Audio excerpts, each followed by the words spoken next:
Uh-oh. Okay, so let's call the meeting to order. Thank you very much for being here, Mitchell. Welcome Sure. to everybody who's here at 5 o'clock, which is not our usual time. And so I almost didn't make it. Before I start, let me just remind everybody about our next session, which will be, give me a second.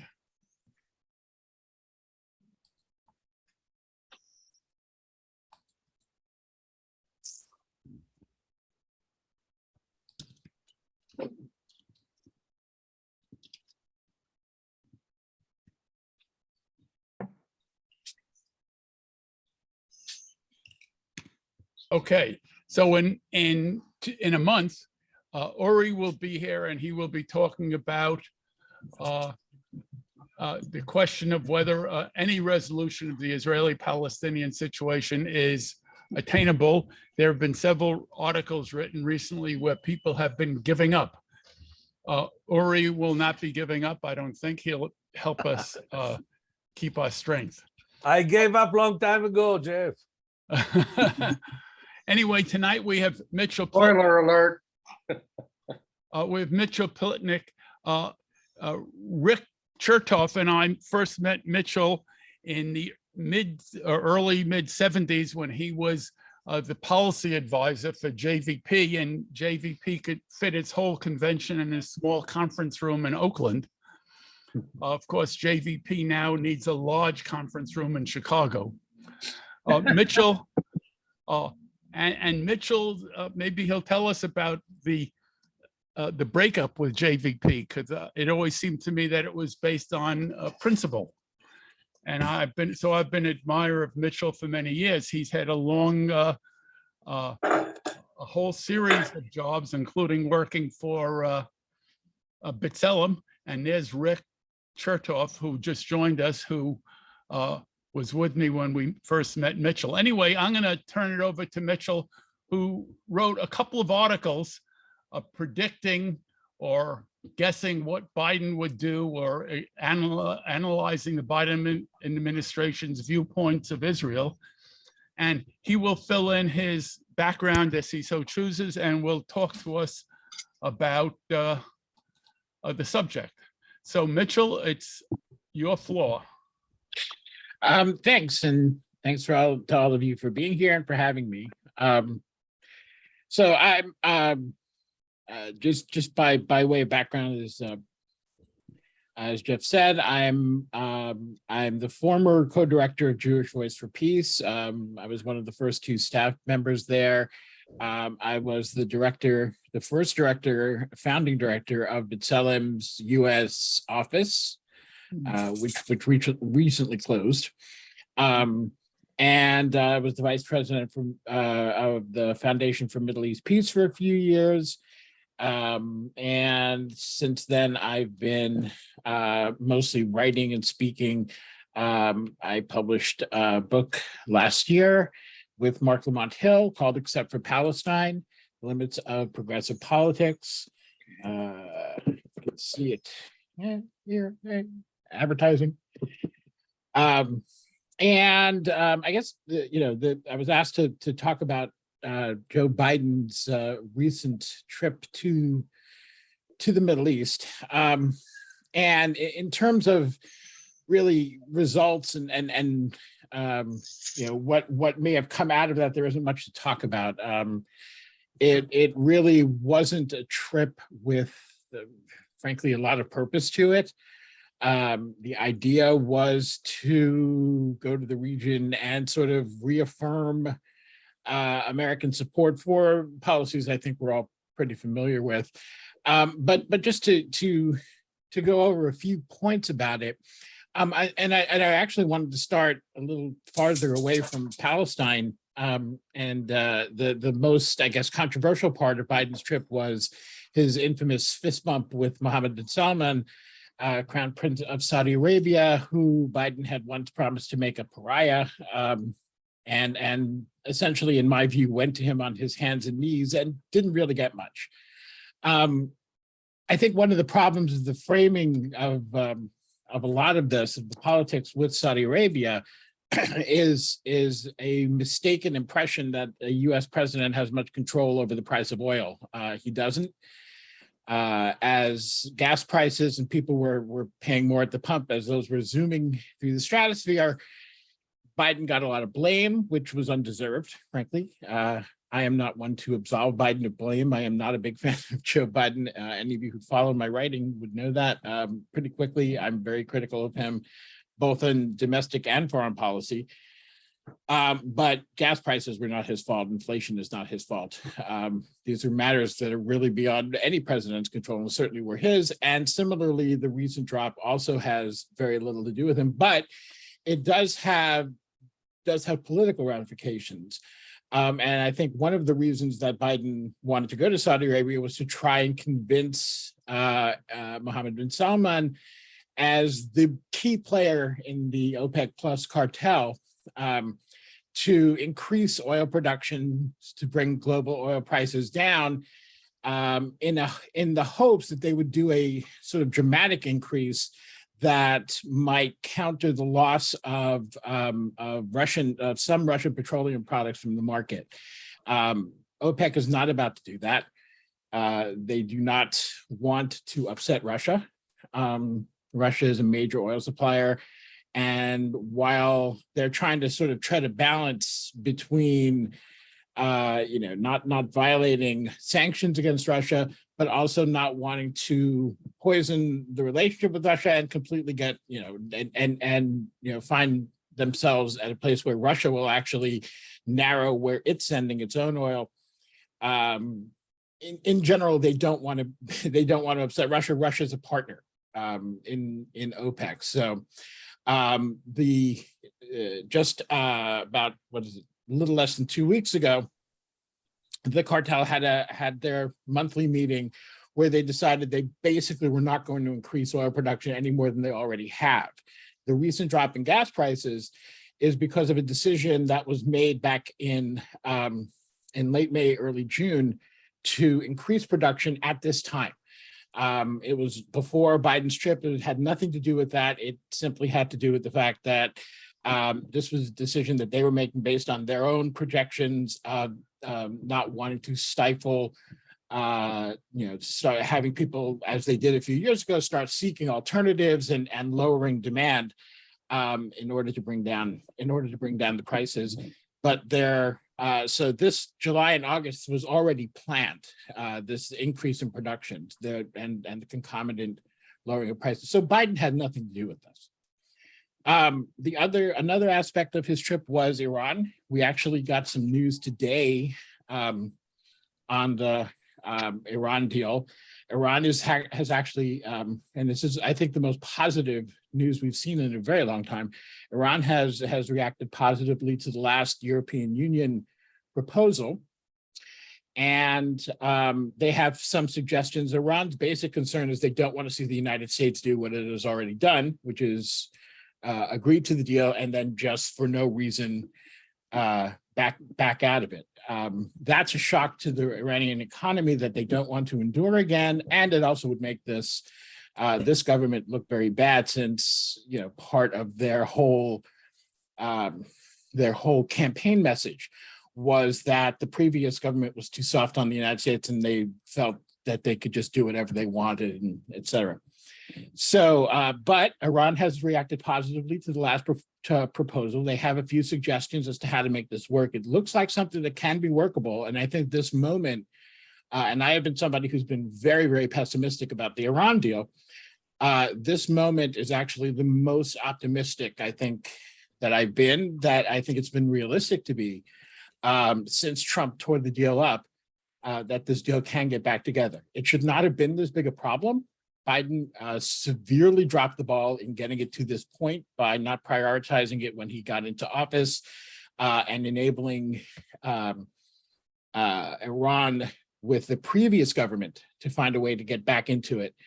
But what's done is done. And from here, it does look like there's a good chance that the deal could be revived, depending on the debates within the Iranian Majlis, the parliament, as well as our own members of Congress who are trying their best to torpedo it. And we will see, because it's not going to be difficult if Iran starts hearing from Democrats that they would support a subsequent Republican backing out of the deal. If they get that hint, even, it doesn't have to be stated explicitly, that could pooch the whole deal, basically. So we'll see. There's still a long way to go, but right now it's actually just the news today is pretty positive. However, in terms of Biden's trip, most of what Biden did in the region was to rattle a saber and to say that he was prepared to go to war with Iran, and he also, was very firm about not promising that that the United States would hold to its word. On the one hand, that's sensible, because he can't promise what a subsequent president would do. But on the other hand, he could have, tried to make it harder for a subsequent president to back out, saying, we're putting the full faith and credibility of the United States behind us, or make some such statement. He chose not to do that. So in terms of Israel and Palestine, which is, I guess, really the point here, what did this trip mean? Well, in terms of Israel, it was almost nothing. It was a very typical sort of rah-rah, meet with Lapid, who he's already got a very strong relationship with. It was not something that was ever expected to be anything significant for Israel, but the important point is that he decided to spend only an hour in Palestine. And that was a very clear message, I think, that was sent to the Palestinian Authority about where they stood in terms of policy and priority in the United States, which is basically nowhere. I think it is kind of telling that the recent operation in Gaza took place with very little comment from the United States, other than sort of perfunctory statements. Israel has a right to defend itself, both sides should show restraint, the sort of thing that you always say. But, it was both from Israel's point of view, limited operation, and from the United States' point of view, something that didn't draw a ton of attention. Notable, I suppose, in that many Democrats kept silent about it entirely, as opposed to taking the opportunity to wave the Israeli flag. So there's something there that we can discuss in the Q&A. But the essential image that came out of Biden's trip was, I don't care about the Palestinians. You're not going to get more than sort of perfunctory statements from me. And the only distinguishing features between Biden and Trump are rhetoric, and to a very limited extent, some funding. The Biden administration has restored funding for UNRWA and for the East Jerusalem hospital, that Trump spitefully cut funding to.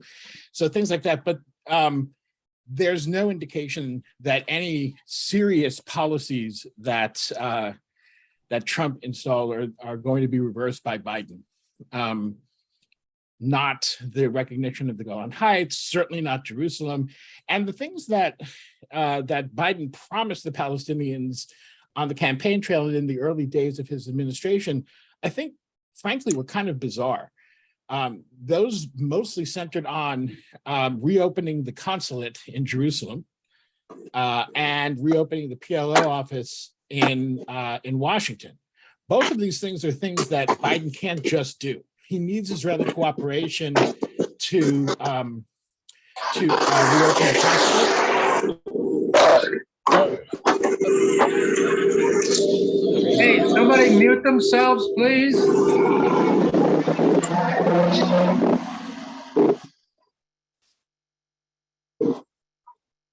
Okay. Biden would need Israeli cooperation to reopen the consulate. He would need congressional cooperation to reopen the PLO mission in DC. Now, neither of these things are impossible. They can be done. It would take some work. Biden has shown that he's not willing to put in the work, and this is what is so problematic in terms of his promise to the Palestinians.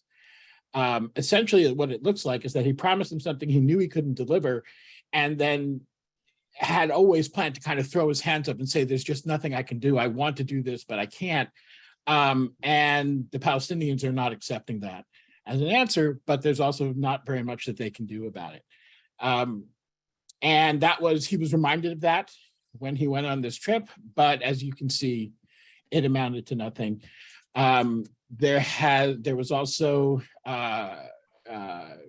B'Tselem did a wonderful thing by unloading some big banners in Ramallah, saying, "This is Mr. President, this is what apartheid looks like." That was very important, and it was nice. I don't think Biden actually saw it, but it was reported enough that I'm pretty sure it got back to him. So there was something there. Of course, the issue of Israel's murder of the Palestinian journalist Shireen Abu Akleh was also brought up, and is being stonewalled by both the State Department and the White House, despite the fact that even some members of Congress are asking for answers about that. So, I mean, I guess, and I really want to open this up to your questions and comments, but I think the trip was emblematic of the Biden administration policy, which is really quite empty and very much in line with a lot of the rest of the Middle East allies, Middle East US allies, which is to say, they basically would like to sweep Palestine under the rug, get rid of it, make the problem go away from the diplomatic arena, and just basically move on. That is essentially Washington's policy at this point, and I think it was reflected in the trip. So with that, I'll open up to your questions. Okay, thank you. Uri had his hand up right away, and then Rick. So let's start with Uri because he was first, and I've got my hand up also after Rick. So thank you very much, Mitch. Couple of quick questions. First of all, does Biden have his own personal preference as far as dealing with the conflict? And what is the official White House position? Do they still believe in the two-state solutions? Officially, yes, the two-state solution is the only solution. There's this sort of it's kind of bizarre because there's this sort of stated position of the United States, which is the two-state solution, and there's the reality. The political reality is that the two-state solution is actually becoming less and less popular thanks to AIPAC. I'm sure many of you are aware of the recent race in Michigan where Andy Levin lost his congressional seat. Andy Levin had written a bill with J Street. The two-state solution bill was actually the name.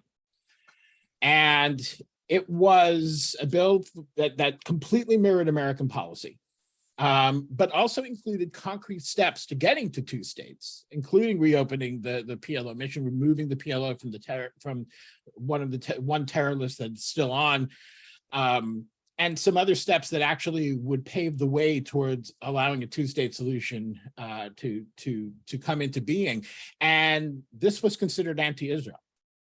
So that debate in Washington has shifted, and in practice, the two-state solution is not something that Washington supports because it's not something that Israel supports. But officially, yes, that is the official policy. As for Biden, I think we have to remember Biden in terms of this issue. Biden was Obama's messenger boy to the Jewish community. He was his liaison, essentially, to the Jewish community. It was one of the things that appealed to Obama about having Biden as his vice president. And Biden was the quote unquote pro-Israel guy in the administration, even though he completely stuck to the Obama line. how much that was dedicated to the pursuit of the two-state solution, we can debate. But certainly that was their real stance, that they wanted to get to a two-state solution. Biden was somebody who has always been what he says. You know, he prides himself on being a Zionist. He prides himself on being very much on Israel's side. And I think he's just sort of in practice. Again, his official stance is absolutely the two-state solution, and he loves this. His signature line that he shares with the Secretary of State Antony Blinken is that Israelis and Palestinians are both entitled to equal measures of security, prosperity, and peace, and et cetera. But in practice, that is not what he pursues. It's not that he would necessarily deny it to Palestinians. It's that he only cares about it in terms of Israel. So he's going to go along with Israeli policy, and he really just wants the Palestinians to go away. They will not, but this is where Biden is, and he is a passionate supporter of the Abraham Accords. He clearly thinks that is the future of the Middle East. He'll stop short of actually congratulating Donald Trump and Jared Kushner for helping to broker that agreement, but that is what he sees as the future, and he sees the Palestinians as an obstacle to it. Different question from a different field completely. Do you envision any kind of political situation by which the United States would stop the automatic veto against Israel in the Security Council? It's possible at all, and if it is, give me the scenario, that whatever far-fetched scenario you can come up with. Well, I think, when you say an automatic veto, I think we need to put that in its historical context, because there hasn't been an automatic veto until now. This is actually a new thing. Obama almost became the first president to not to veto literally everything that came to the Security Council. Before him, there were always times that the United States would abstain from various Security Council measures, criticizing settlements, criticizing this or that particular Israeli action. They usually would not vote yes, but they would abstain, like Obama did in December of 2016, UNSC 2334, where it was, basically saying that settlements are illegal. That was the first time during Obama's 8 years that he had allowed such a thing to go through, but he would have been the first to never do that. Now Biden, Trump was of course the first that got through his entire term without doing it. Biden will probably follow suit. So is it possible? Sure, because the last time the United States allowed a critical UNSC resolution to go through was only 2016. It's not that long ago. So it certainly is possible given the right conditions, but I think it's also important to look at, there was a huge, I'm sure you all remember, a huge outcry when Obama did this, right? And it was this, oh my God, Obama just threw Israel under the bus and he did this horrible thing. But in practice, what did it mean? In practice, what happened? Did a single settlement not get built? Did a single Israeli action get measurably censured? Did Israel in any way suffer any penalty? And the answer is no. So I think there are political situations where Israel could do things that upset a U.S. administration enough that you would see them respond by allowing some Security Council resolution to get through. But I think the more pertinent question is,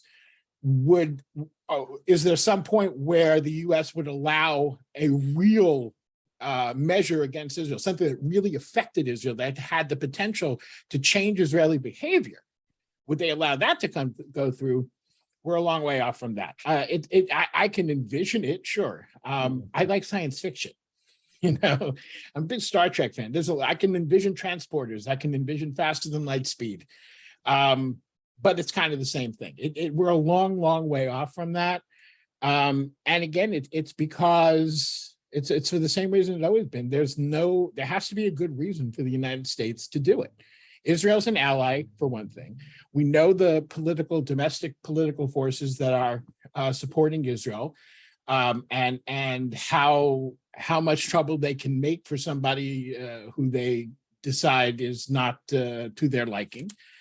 Now, there are reasons that you might want to challenge that, and there are times that you can go up against that. Obama went up against the full measure of the Israel lobby to get, for example, the Iran deal through. He went up against the Israeli government quite directly to do that, and he won. He got the deal done. So you can do it.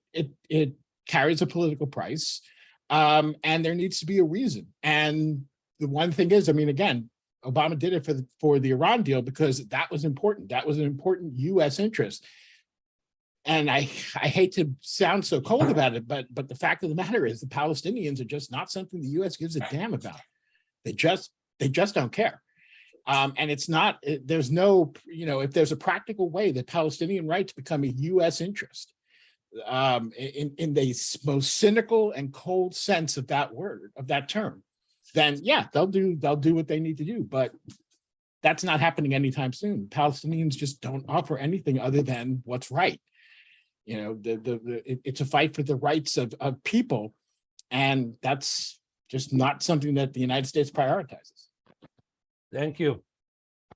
Rick. Thanks for your comments, Mitchell. And it's really nice to see you again. And I follow you closely, not as closely as I should, but I really respect your views and your experience. And I would also like to know what, if you're at liberty to tell and want to, what dissatisfied you about JVP. As people on this call know, I could articulate a lot of things being part of JVP that sometimes really get on my nerves. So I was actively part of the 11 campaign, and I talked to a lot of people over about 5 days, and it was very interesting. And I see two different things going in different directions on Palestine, United States Palestine. One is the ruling class narratives of Israel and the United States, both colonial settler states being very parallel. And then there's the Howard Zinn theory of history that movements create history. I think there's some truth to that. And on that end, you'd say, well, AIPAC really ran the table in crushing quite a few progressives in the Democratic Party in the last month or two. On the other hand, you look at the Telhami polls and you look at other indexes of American opinion, American Jewish opinion, it's all going the other way. And it seems like the more audacious, the more impunity the United States gives Israel, the more they run with the ball and do things that disgust more people of conscience. And at some point, does that spill over into a force that can go beyond McCulloch bill and, the squad? And what is it? I think 23 co-sponsors of the McCulloch bill, which were more than twice as many as the previous year. So there's motion in both directions. Oh, it's hell. And yeah, I know you're not the crystal ball type, but I'll boil it down to this question. And by the way, I mean, I found it kind of interesting to spend the better part of a week backing a guy who's from J Street when I'm a JVPer. But the guy actually came out and said, I believe that Israel needs to give equal Palestinian rights. And that's probably why, they had to break his knees off.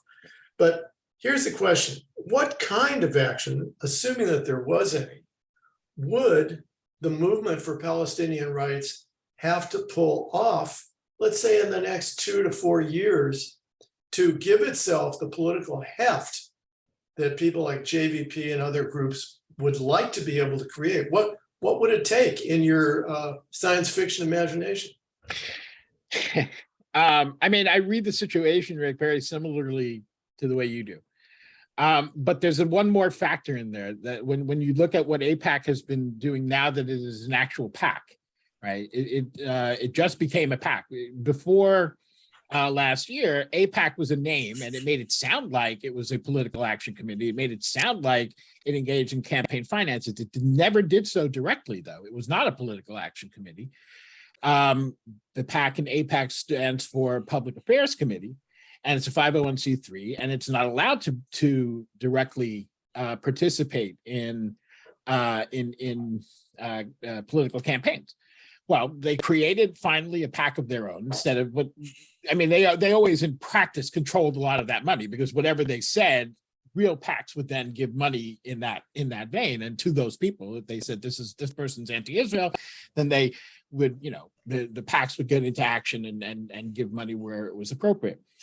Now that they themselves are a PAC, what I think is very interesting is they don't talk about Israel. The PACs, the AIPAC still does, but they're, United for Democracy PAC does not talk about Israel. They talk about other things. Here in Maryland, they targeted Donna Edwards. And it was that Donna Edwards is disconnected from her constituents. She doesn't get along with people. It's actually, she has some weaknesses in those regards that they took advantage of. Although I actually have met Donna Edwards a few times, and I appeared with her at an event. She's a very gracious, nice person. And when I worked with her office, they were always very responsive. So I think it's important to note that AIPAC as a PAC, they're getting involved in all these races and they're steamrolling all these progressives, but they're not doing it in talking about Israel. They're staying away from the subject of Israel because they know, as you're pointing out, Rick, that Israel doesn't sell. Israel's an apartheid state and people are not supportive of that. So they have to find other ways, and they do. What can be done? I mean, it is, frankly, it's a very difficult question. I subscribe to Howard Zinn's idea that movements move history. I think we can see any number of examples. I think we're seeing some now where that we can discuss domestically. The problem is that most Americans, progressive, right-wing, MAGA, socialist, whatever, across the spectrum, Americans don't care about foreign policy. And this is a problem. And it's true. It's true on the left and it's true on the right. The problem is the ones who do care about it on the right put a ton of money into it. The ones who care about it on the left are us. And unless I'm missing my guess, I don't see any Sheldon Adelsons or Bill Gates is in here. And that's where the problem is. Ultimately, it's going to be very, very difficult to make the case to the average American. Look, a lot of Americans who know about this issue, especially Democrats, side with the Palestinians, believe Palestinians should have rights, even if they don't necessarily see Israel in the light, for example, that I do. Maybe they see Israel as well. Maybe Israel has its reasons for doing this, that, and the other, but they still think Palestinians should have human rights and civil rights. But that's not what they're going to vote on. And that's not what they're going to call their congressional offices about. So, I mean, it's really, I can't really come up with something that's going to spur people to do this any more than it spurs, ultimately, look, if Americans weren't dying in Afghanistan, we wouldn't have gotten out last year. If Americans weren't dying in Iraq, we wouldn't have gotten out of there. If Americans weren't dying in Vietnam, we'd still be there. Ultimately, all of those foreign policy decisions were motivated by domestic concerns, by selfish concerns, by Americans being concerned about Americans. And I don't think we can do much to change that outside of making the case that the support of Israel is not in our interest. That's why I think the South African model actually does apply here, because as we all remember, right, the United States was the last country to withdraw its support from apartheid South Africa. We supported Reagan, was dedicated to winning that fight that the apartheid system would survive, and he lost. And ultimately, we didn't have much more interest in that than we do in the Palestinians. except for the fact that there's a lot more Black people in this country than there are Arabs. And so there was a certain affinity. But even so, and yes, it reflected our own experiences, but I think much more it was that there were just too many people. There were too many of either of ourselves or our neighbors who we were seeing in South Africa and being victims of the apartheid regime. We're not seeing, we don't have, most Americans don't have that. Most Americans see an other being victimized. So it is a very, very difficult situation. And it's one of the things that makes Israel unique. You don't see, in apartheid South Africa, yes, you had corporations and things like that had certain interests in South Africa, but you didn't have individuals passionately supporting the apartheid regime. People who are upper middle class types who are going to go to their congressman and advocate for something, or who are $500 donors, not $5,000 donors, but those people get listened to also. So we don't have any of those tools. So the only thing that works is trying to make a strategic case, and I think there could be one brewing. One of the things that I think connects the Iran situation with Palestine, outside of the rhetorical use that Iran makes of the Palestinian cause and the support that Iran gives to Palestinian groups, is that there's a competing negotiation going on next to the JCPOA talks, right? And it's being brokered by Iraq.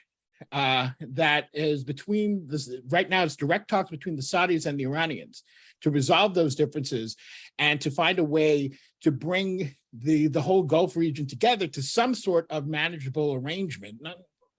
Peace is a big word, but some way that they're not shooting at each other. And it's been slow progress, but they have been making progress. Now, if that comes to fruition, and the rest of the Gulf states see that there's a lessening of those tensions, then rather than a military alliance, there can become an economic alliance, which countries like the UAE, Saudi Arabia, and possibly then Qatar, Oman, and other countries that have good relationships with Iran will see an advantage to also having a good relationship with Israel that they can only have if the Palestinian issue is resolved. We're kind of back to that mindset. So there could be something like that.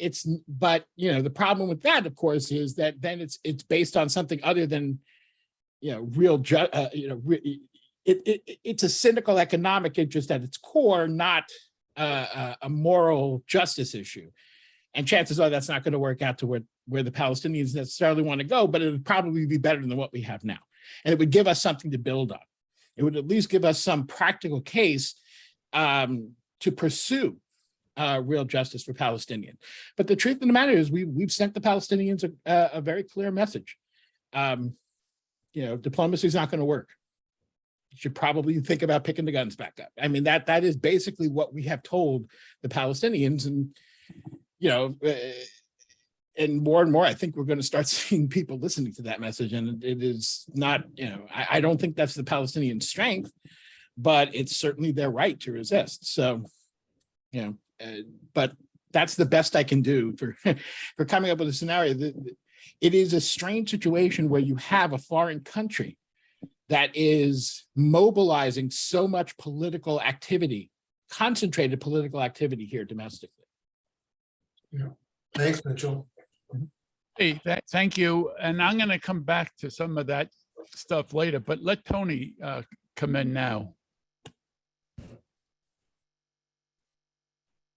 Yeah, it seems to me that one of the things that they did with Andy Levin in Michigan was exactly what they did to Dennis Kucinich back in Ohio by combining two Democratic congressional districts. And the establishment Democratic people just threw all of their money on the opponent of Andy Levin. I mean, he got creamed. He only got 39% of the vote. Mm-hmm. So, and this is something that's going on state after state after state. If you just read the article about Ohio's gerrymandering in the New Yorker this week, It's a perfect example of what's going on. And as long as as long as the Democrats keep dropping the ball and haven't gotten wise to what's going on in the states and have their chicken shit foreign policy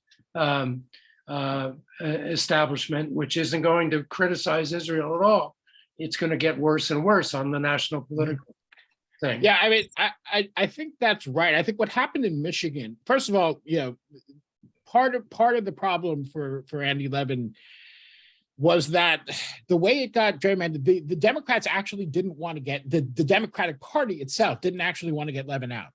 AIPAC did, but the Democrats didn't. They wanted Levin to run in a neighboring district. They didn't want him to run in the district he did. They wanted him to run in a place where he would have easily been the Democratic nominee, but would have faced a tough Republican challenge in November.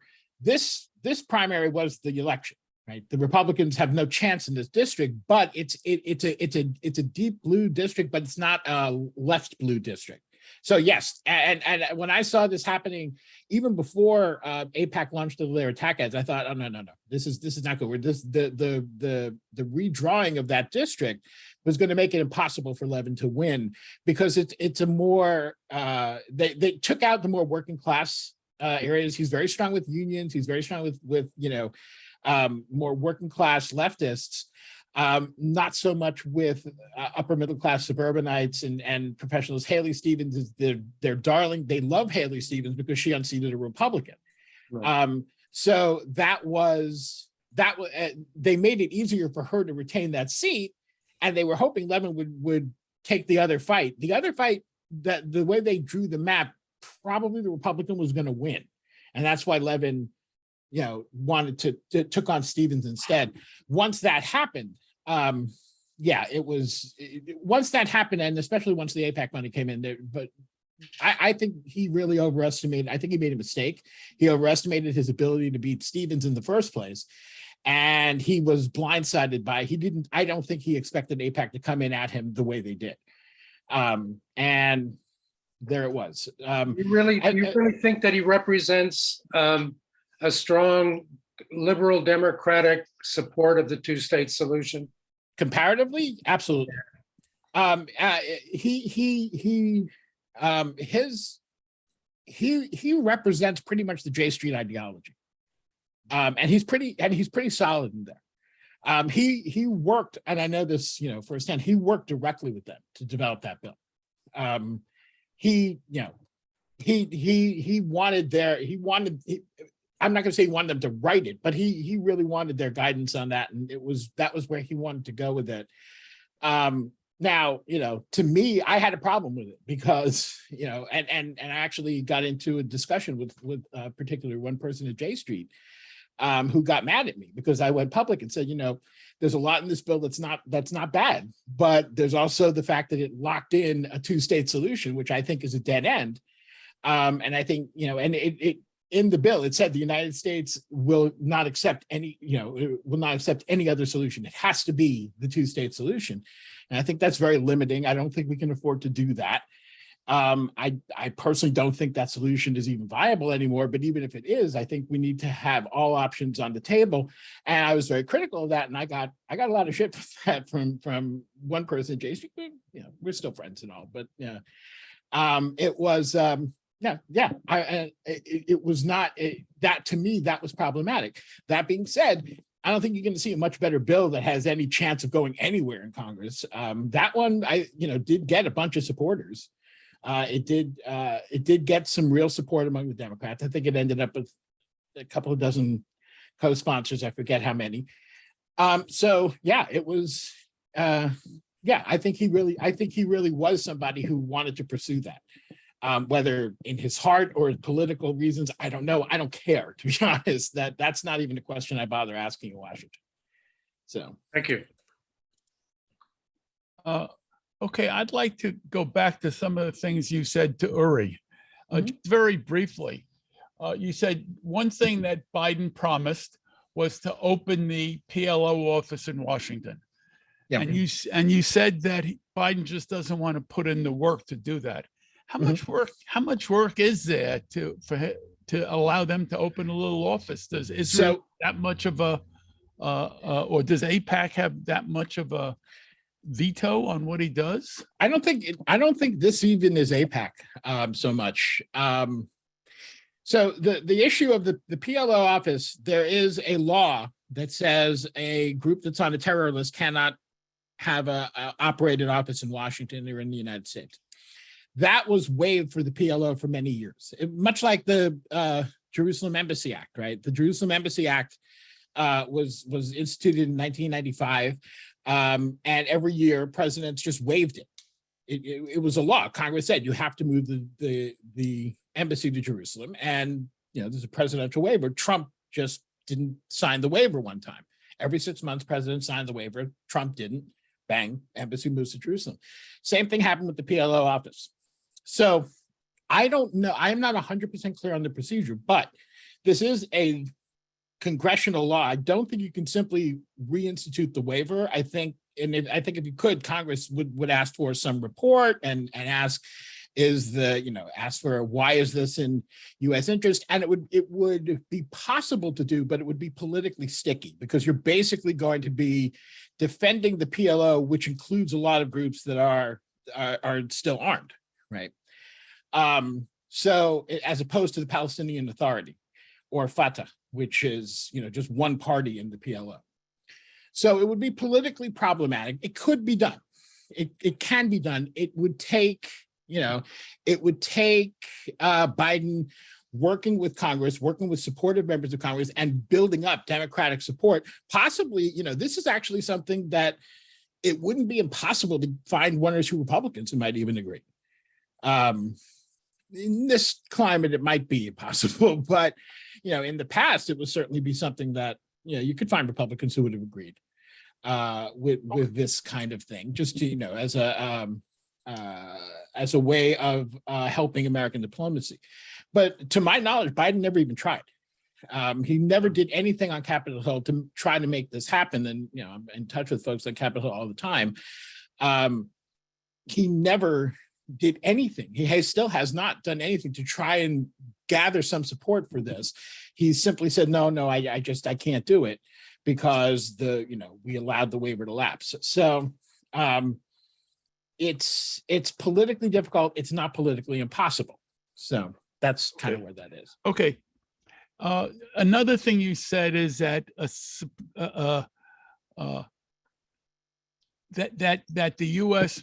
might abstain from a lot of Security Council resolutions about Israel, but they would never abstain from one that would really force Israel to change its behavior.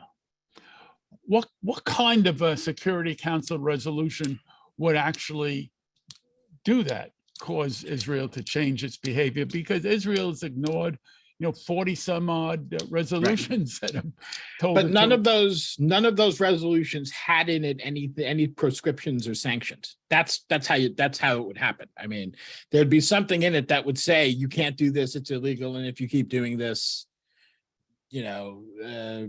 there's some economic sanction involved. The Security Council can do that. The Security Council can do essentially whatever it wants if the council agrees.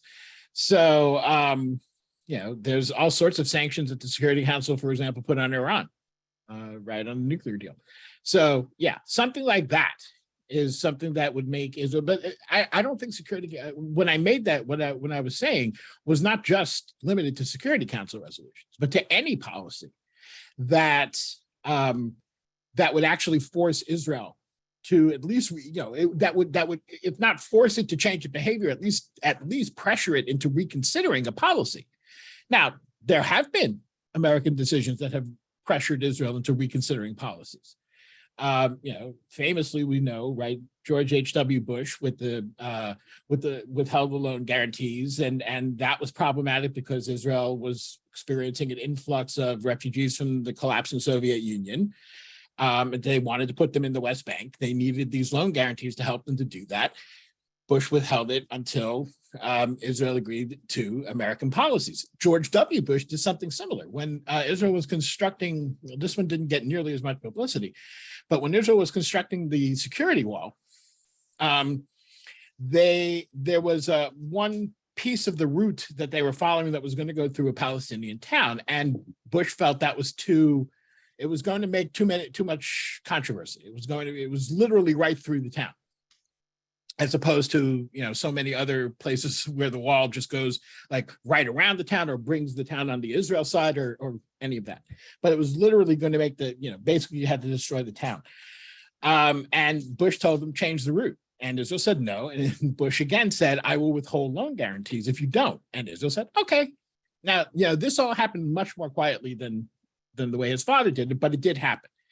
So, this is, again, these are small examples. They're not very significant, but they matter in the sense that it shows that Israel is susceptible to pressure. This is the thinking right behind BDS.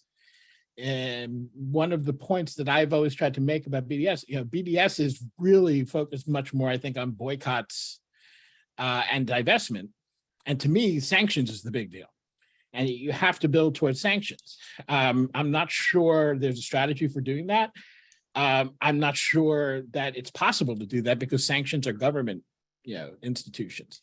And so it's much, much harder. It's much easier to get even a corporation to divest, like say a Ben & Jerry's, and certainly individuals to boycott. You can do that. It's much harder to do sanctions. And you really need different kinds of tools to do it. But ultimately, that's the kind of thing, if you could have a big enough boycott of Israeli products, anything that would actually hurt Israel's economy, that would potentially, make Israelis feel pressure would change policy. I mean, that part of the thinking behind BDS is absolutely right. Pressure will make Israel change policy. We've seen it work before. It's just that, the people that have the levers of that pressure, for the most part, don't have much incentive to use them for the Palestinians. And if anything, they want to use them against the Palestinians. Okay, and my real question, thank you for both those answers. My real question is going back to the Iran deal. It's really confusing. Iran has almost all the material it needs to build one bomb, whatever good one bomb is. Yeah.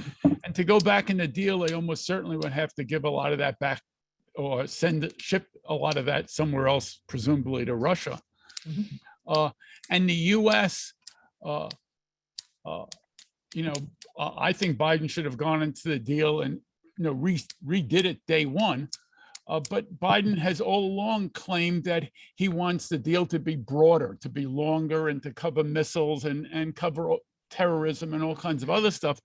And I don't see Iran giving any of that. So the U.S. is going to have to accept this deal without all these extras. And why does Iran want to do it? So I guess I'd like you to talk a little bit more about what is motivating each of the sides to go forward at this stage. Okay, so you're right in that Biden was talking about missiles and quote unquote Iran's malign influence in the region and this stuff, and there would be none of that. The thing about that is that you might have noticed, you might have heard that before.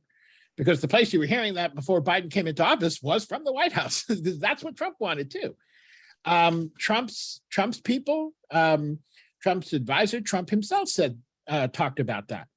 The people who are against the deal have been talking about that since before there was a deal. People at the Foundation for the Defense of Democracies and other neoconservative think tanks. This is what they've been saying, that there needs to be this bigger, broader deal, this better deal. And those of us who have been supporting the Iran deal have been saying there's no such thing.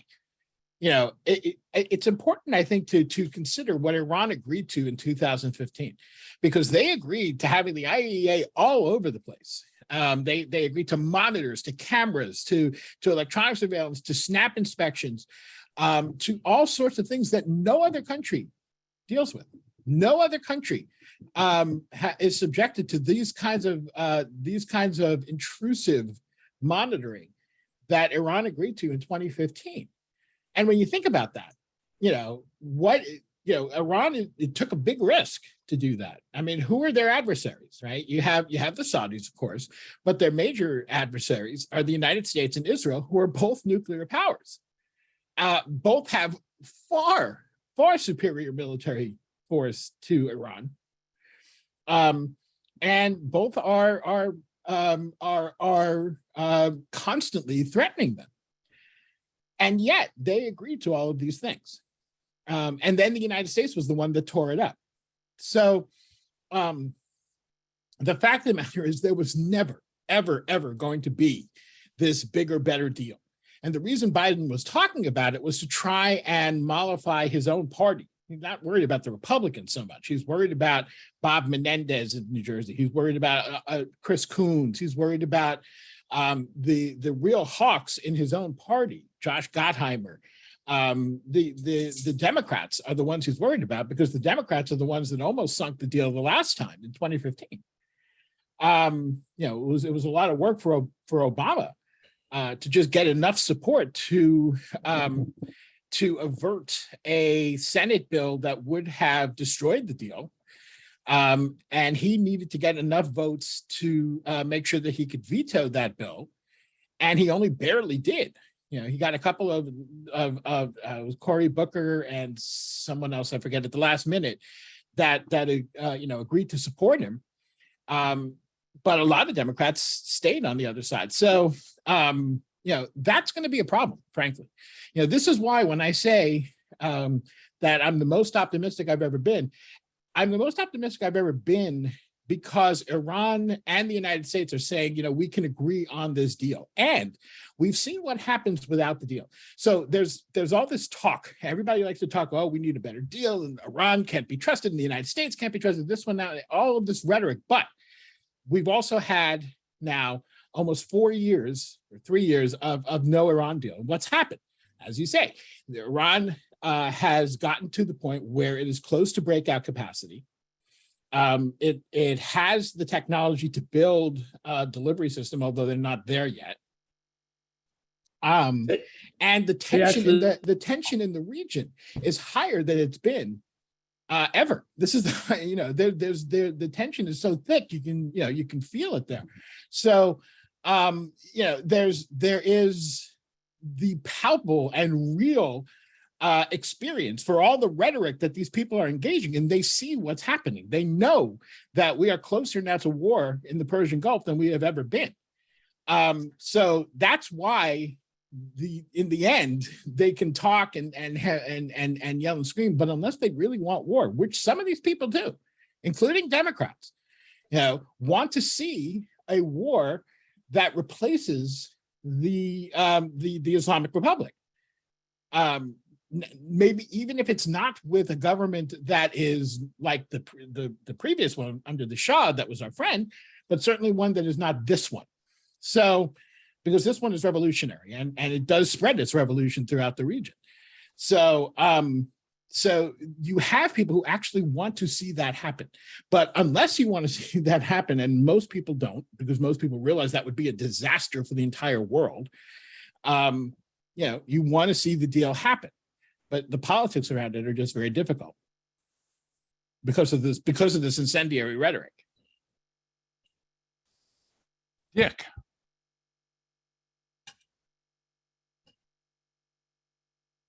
You're muted, Dick.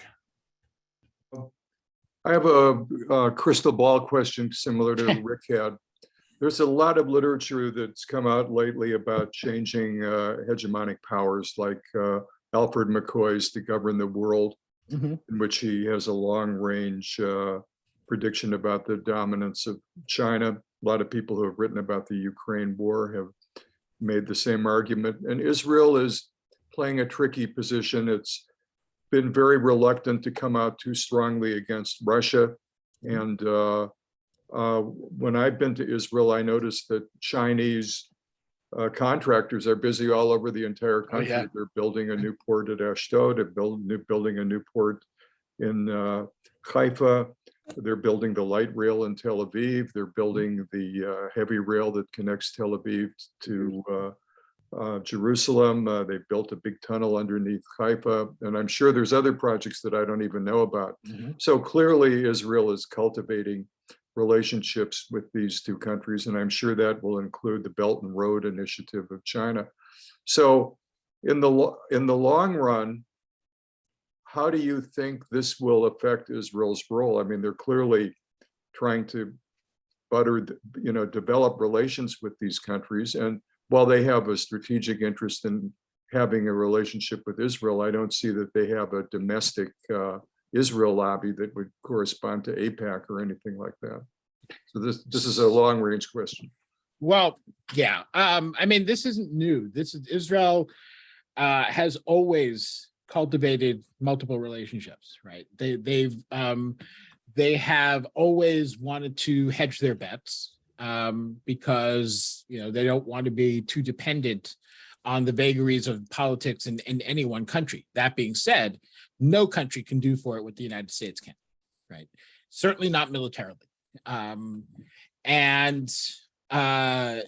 Militarily is one thing, but also in terms of partnerships, corporate partnerships. I mean, Israeli corporations are working with American corporations all over the place, Europeans as well.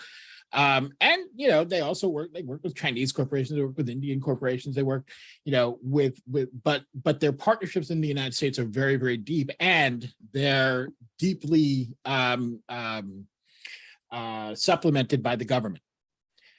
They get a lot of money for these partnerships. If you notice, many of these bills that pass, include some incentive about working with Israel on this, or working with on environmental issues, on climate change, on things that sound nice and whatever, and that may be very good projects. But that means money towards joint ventures between Israeli and American corporations coming from taxpayer coffers. Okay, that they don't get from other places to anything like the same extent, if they get it at all. So, there's ways in which the United States is still very special. The relationship with the United States is very special, as we say. But at the same time, Israel will always try to hedge its bets. Israel, just once a week, I think you're hearing something from Zelensky or Zelensky's wife or some other Ukrainian leader about how Israel is letting down the Ukrainian people. They're not helping enough. They're not this, and they rolls right off of them. They don't care because they're not going to. They've basically drawn a line as how far they will criticize Russia. And that line is basically as far as the United States will push them. And it's not very far. They won't materially do anything to help Ukraine other than helping refugees and humanitarian aid of that nature. So that sort of thing is not going to change. I don't think this is anything new. I think it's something that that will continue. They have a deep relationship with China. A lot of countries actually have a deep relationship with China. It's bizarre to me the way the Biden administration has maintained this confrontational approach to China. If we go back, Obama was actually interested in working with China, and he was very conciliatory to China, and he did not paint China in this very, very evil, negative light that Biden does. Trump kind of shifted that and took on a much more confrontational policy with China, and Biden's completely embraced it. Now, there were other aspects, there are other parts of the Democratic Party that were doing that before. This wasn't this was a difference of opinion among Democrats, and Biden's always been on the more hawkish side when it comes to China. But I think it's a very short-sighted policy. I don't see any real good that's come of it. I think I hate to agree with, of all people, Henry Kissinger, but he's been lately warning about how confrontational we have been with both China and Russia. Now, obviously, with Russia now, it's a different thing. But I think all of this, my view is that, the Democratic tough talk on both Russia and China has been counterproductive, and it's limited our options now with the Ukrainian invasion, this great crime that Russia has committed, I'm not sure that would have happened if there hadn't been this really harsh rhetoric towards Russia that was then completely reversed by Trump and then completely reversed again by Biden. I'm not sure that maybe it would have happened. I don't know, but I do think that this approach has not been a very, very enlightened or positive one. And I think that, Israel, frankly, is playing it much smarter. I'm not sure if you're in your question, if any of that has anything, coming back to the Palestinians and that whole question, because I don't see any real hope there, because China, Russia, and everybody else is as indifferent to the plight of the Palestinians, frankly, as the United States is, including many, I think Iran is as well. I think Iran does what it does for purely selfish, cynical reasons, not because it's really supportive of the Palestinians. So, if that's, you didn't mention that, but if that is part of what you're asking, I would say that that's not really going to.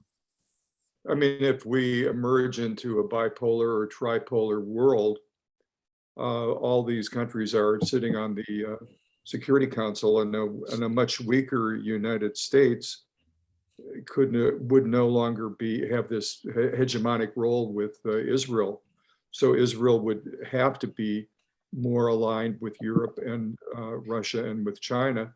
And while you're right, they're not particularly concerned about the Palestinians. Do they have the same indifference or animosity that the US government has? I mean, they've even shut down the PLO's embassy in Washington. I mean, that's how.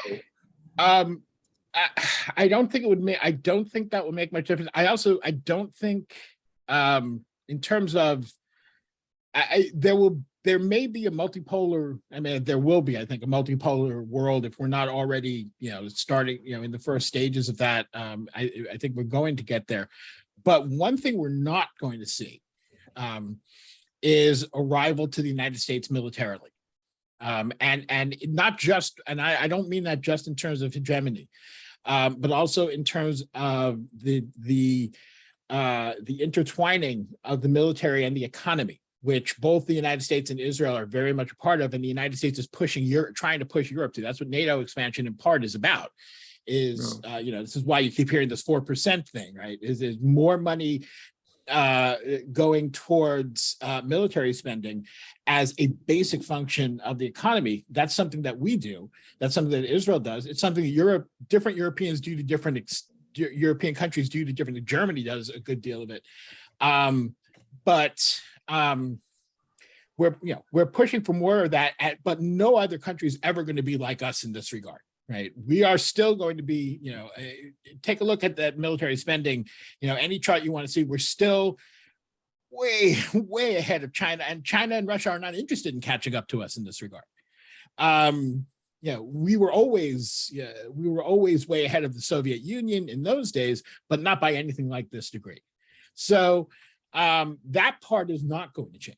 So there may be a multipolar world in many ways, but I don't think that will change the nature of the special relationship between the U.S. and Israel. The U.S. will still be Israel's main benefactor, and it will still have the power to shield Israel from consequences, unless we really, rearrange the structure of the world.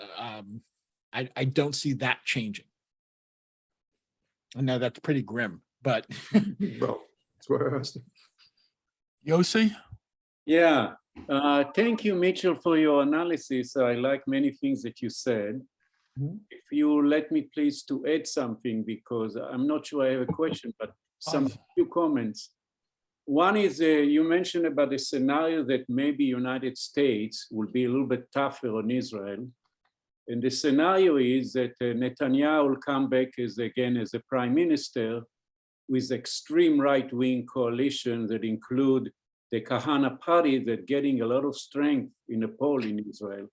I didn't say, well, just Jesse, I don't mean to interrupt you, but just to clarify, I didn't say that meant the United States would be tougher on Israel. What I said, as I think you're referring to the article I just published, what I said was that Netanyahu and the far-right government that is almost certainly about to be installed in Israel in November, I think, it is a fertile ground for Democrats turning more and more against Israel over those years. That's what we saw before with Netanyahu. I don't think that's necessarily going to change American policy. No, it's So not, just- but you're going to see, I mean, this is what I agree with you. It's just going to show more resistance, at least on some part of Democratic Party, and more resentment. Israel will look worse. Another comment is about Russia and China vis-a-vis Israel.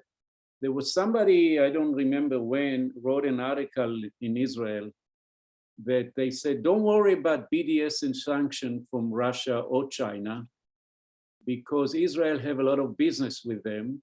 Yeah. And China have relationship with maybe more countries than any country around the world because of the business infrastructures around the world. And they're not really things that it's useful for them to engage in sanction against Israel while they have so much business. So, and same thing with Russia. I remember seeing Israeli TV when Putin arrived to Israel, when Netanyahu was prime minister, he received a red carpet and a big smile. And the only question I ask myself all the time, what is Putin getting from this relationship? I always puzzle. Maybe you have some idea, but the bottom line is that from these two countries, there is no BDS movement there, and there is no discussion about sanctions. So I don't think people be an illusion that from these two countries, you will see the Messiah is coming to. I agree. I agree. I think just one last more comment, and please. Okay. I think when come to Biden, as I'm watching him since he started, because of a new reality of a Democratic Party, a big part of it shifting to the left on domestic issues and not too much on foreign policy. On this issue of Israel, Palestine, or Middle East, there was no shift on Biden at all. It's the same old Biden on this issue. Yeah. On economic, domestic issue, you see Biden was forced by his own party to shift to the left in order to do something, but not on this issue. It's the same old Biden of establishment, conservative Democrats on this issue. And he make a statement, I read his statement about 2 states based on 67 border, but it was just a lip service. Yeah. He's not going to do, at least in the near future, about this. I agree on this. And I think, maybe one more comment about AIPAC and what they do. I don't think that people in Michigan in this district voted for the other person, her name Stevens.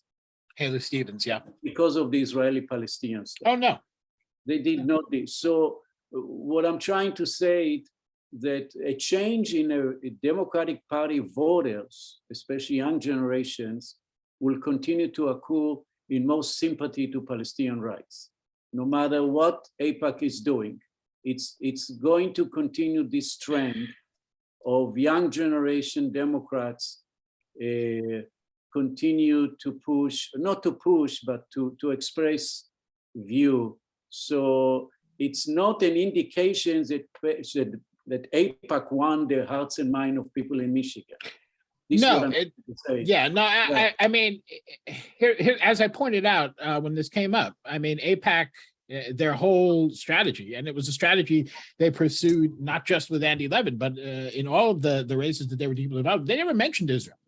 Nothing about they bought millions of dollars worth of attack ads, and none of it was about Israel. None of it was, for the most part, I think none of it was about foreign policy. Here's the thing.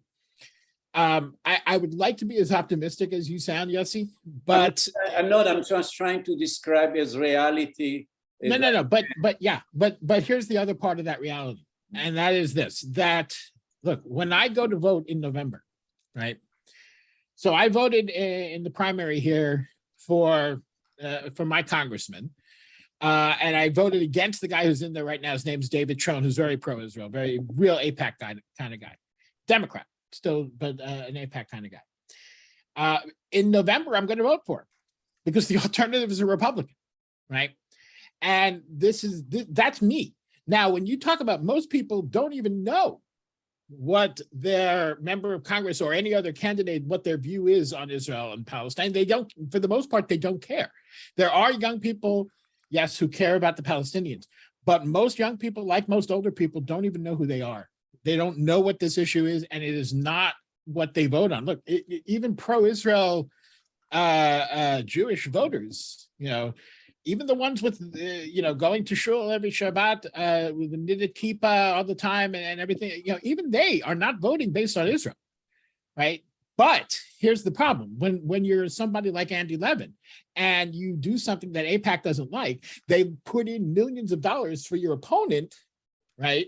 Not based, they don't campaign based on Israel. They don't say don't vote for Andy Levin because he supports two states. They talk about something completely different. It'll be whatever. It'll be taxes. It'll be this or that, right? It'll be something completely having nothing to do with Israel or foreign policy or anything. So you have to think, when you're a Congress member, do I want to torpedo my whole agenda? Do I want to lose my next election? To somebody probably more conservative, and let's remember, to somebody probably more conservative than me, because I support the Palestinians, which is not going to go anywhere in Congress anyway. I mean, this is how AIPAC has always wielded its power. It has always, this is nothing new. This part of it, the fact that they're now funding all these campaigns and not even talking about Israel, that's a new phenomenon. But that dynamic, that people don't vote based on Israel, but money comes in based on Israel, and therefore attack ads or supporting ads or whatever come in based on Israel. We, on our side, Palestinians, pro-peace Jews, anti-Zionists, non-Zionists, liberal Zionists, we don't mobilize that kind of political power. We have to find a way to do it, and I think there are ways that we can do it. But the only way that's going to happen is if people want to give money to political campaigns based on Palestinian rights. It's a big ask, because people do give money to political campaigns based on Israeli apartheid and supporting it. So that's the problem. People do it on one side and not on the other. And that's where policy goes, because frankly, this isn't a priority in Washington. It just is not. We can, J Street, other Americans for Peace Now, other quote unquote liberal Zionist organizations talk about that the two-state solution is a vital U.S. security interest. Sorry, it's not. It's actually not. We can see that it's not. There hasn't been one. Has a vital U.S. security interest been sacrificed for the last 35 years because there's no two-state solution? No. It hasn't, maybe not the best thing. Maybe it would have been better if there was, but it has hardly been a disaster. We don't know what would happen, right? So this is, it is a difficult political, when we start thinking about electoral politics, it's a really, really difficult thing, because we just don't have something in the United States that a movement, if you will, in the United States that cares about foreign policy in general, unless it directly affects us, unless there's a real threat to us, and there isn't one right now. So, Darrell, I noticed you've been trying to get attention for a while, so. Well, thank you. One of the two states constantly being gobbled up, of course. So where's the second state? But Mitchell, I've always admired the work of your organization and JVP. Pardon me? Which one? JVP? No, I've been with the Israeli Human Rights Group, B'Tselem. And I visited the offices on a couple of occasions. Can I ask two questions, or maybe three? One is, why is the office in Washington being shut down? Secondly, what does it really take for the office in Palestine or in Jerusalem to continue on? I mean, you guys are giving noble work and statements, and even the statement about the apartheid issue of Israel. What kind of flack do you guys get, and how do you keep going, and why do you Why do people join that in the first place? God bless them. Well, first of all, as to why the B'Tselem's U.S. office closed, it was simply a decision that when the pandemic hit, we saw how much could be done from Israel, and so it made more sense. There are ways in which, there are ways in which it's good that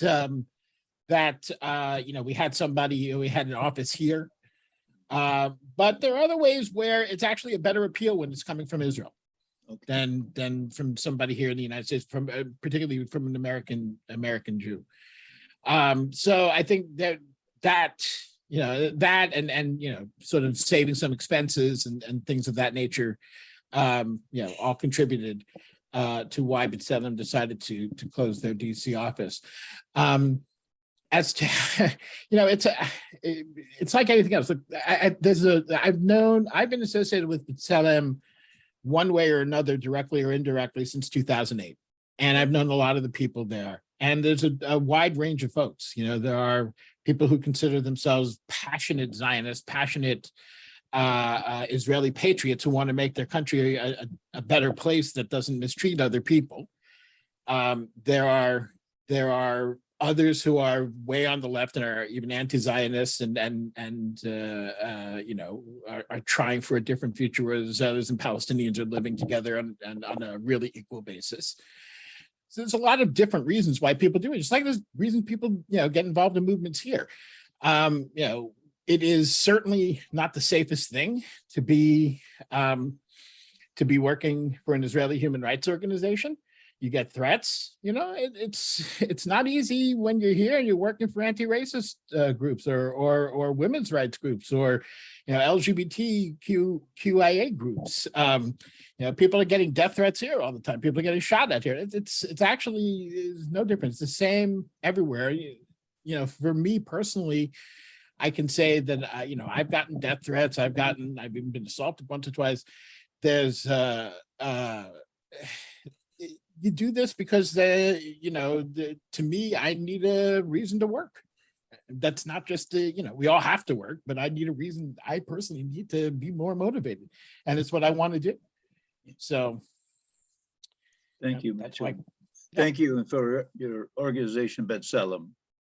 It's not mine. I'm not with them anymore. I haven't been with them for a little while, but I am in touch with them, and I will let them know you said it. Thank you. Thank you. I've got to leave too, but it's great to be here. Well, it seems like everyone's leaving. I'm happy to answer a couple more questions for the people who are staying, or if people want to go, that's fine too. Jeff, what do you think? Dick, do you have another? No, I don't have any more questions. Well, I guess we thank you very much, Mitchell. Sure thing. You've given us a lot of good information and insights, and we'll see you. Yeah, I know a bunch of people here have my email address. Jeff, you have my email address. So if anybody has any follow-up questions or other questions ever, feel free. I'm always available by email. Thank you. I have your book too. Okay.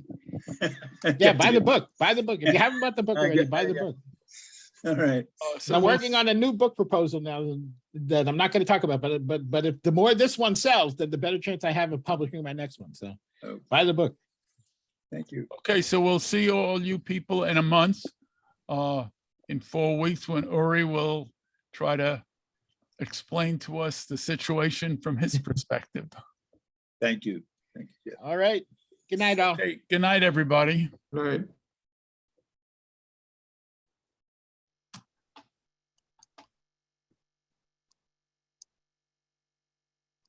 Rick, it was good to see you. Oh, yeah, Dick, I'm sorry. How's the grandkid? Well, this is the first day I've only seen him a little bit. It's hard to get used to the name Adam. I'm still calling him the baby, but I'm getting used to the idea. What can I tell you? It's a big step, big change. Well, very good. I'm just peripheral to it. I mean, I had really forgotten how little and helpless newborn babies are. I remember them when they were bigger and they were beginning to interact. That's when I think my memories formed. But that doesn't kick in for at least 6 months. So it's been educational for me. What can I tell you? Well, good. Congratulations. Thank you so much. You got the notices about hosting Uri? Yeah, I should be able to do it. Okay, very good. Okay, well, Mitchell was pretty interesting. Yeah, Uh, it's a bad time for us, but I understand. yeah. Okay, say Okay, hi to everybody. I will. Bye-bye. Bye.